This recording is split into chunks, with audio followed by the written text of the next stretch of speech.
Rapunzel, based on a fairy tale by the Brothers Grimm, illustrated by Tamsim Hinrichsen.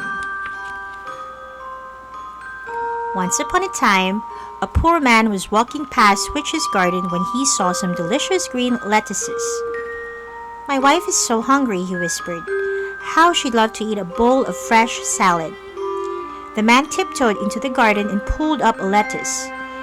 Suddenly, the witch appeared behind him. "How dare you steal from me?" she snarled. "You shall pay for my lettuce with your firstborn child." Within a year, the man's wife gave birth to a beautiful baby girl. They did not think or speak of the witch's strange promise. One night, when the couple were sleeping, the witch peered into their bedchamber. "You will be mine," she said, lifting the baby out of her crib. "I will call you Rapunzel." Rapunzel never saw her mother or father again. When she reached 12 years old, the witch locked the child in a tall tower at the edge of a forest. Over the years that followed, Rapunzel became the most beautiful maiden in the land, with long blonde hair that gleamed like spun gold. Every evening, the witch came to visit Rapunzel. She stood at the bottom of the tower and called to the window above, "Rapunzel, Rapunzel, let down your hair." The girl would then throw her golden locks out of the window for the witch to climb up. One evening, a prince was riding through the forest. He heard Rapunzel singing a beautiful tune from high up in her tower and stopped his horse to listen. Just then, the witch arrived. The prince was astonished to hear her shriek, "Rapunzel, Rapunzel, let down your hair." The witch climbed up the tower just as she always had done. When the witch had gone, the prince went up to the tower and also cried, "Rapunzel, Rapunzel, let down your hair." Rapunzel threw down her golden locks and, to her surprise, found the prince climbing up. "You are too beautiful to be locked up alone," said the prince. "I will help you escape."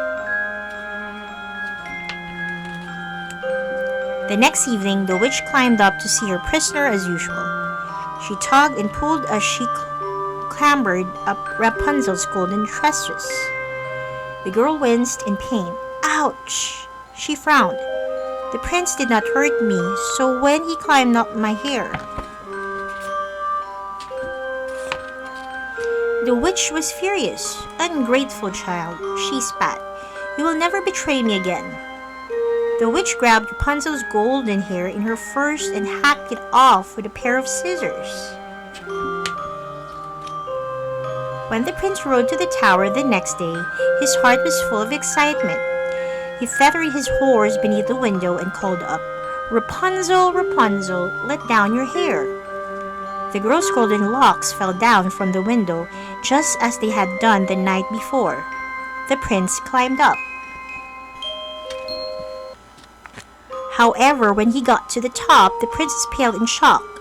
The cruel witch had tricked him, and it was she who was waiting for him in the tower. "Back down you go," she cackled, pushing the prince away from the window. "Now you will never see your Rapunzel again." The prince fell down, down, and landed in a bed of thorns. The brambles pricked and scratched his eyes. "Help!" he cried. "I cannot see." Rapunzel reached out to help her prince, but the witch dragged her away.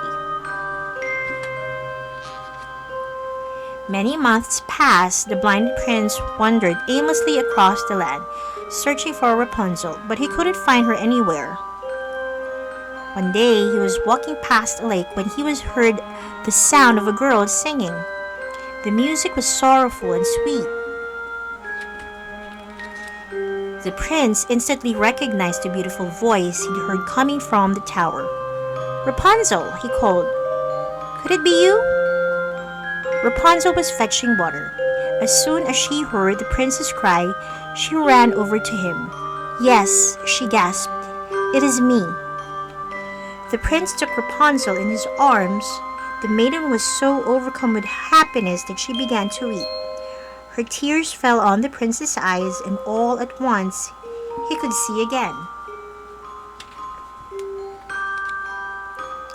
As they rode back to the prince's palace, Rapunzel explained that the witch was dead and she was now free. Soon afterwards, the prince married his Rapunzel in a day of joy and celebration. The couple lived a long and contented life, adored by all who knew them.